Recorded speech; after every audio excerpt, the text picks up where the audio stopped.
சத்குருவினுடைய அருள்கடாட்சத்தோடும்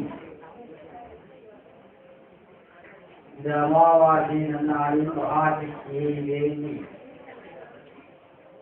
உன்னுடைய துன்பங்களை எல்லாம் தேவியுடைய திருப்பாதத்தில் வைத்து நாம் பெற்றுக்கொண்டு துன்பங்களை எல்லாம்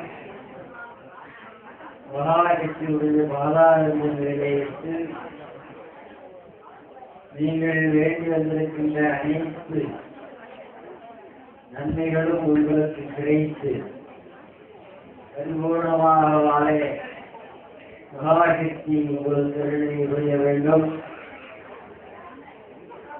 மகாசக்தியை நாம் வழிபாடு செய்கின்ற பொழுது தன்னை உணர்தல் வேண்டும்.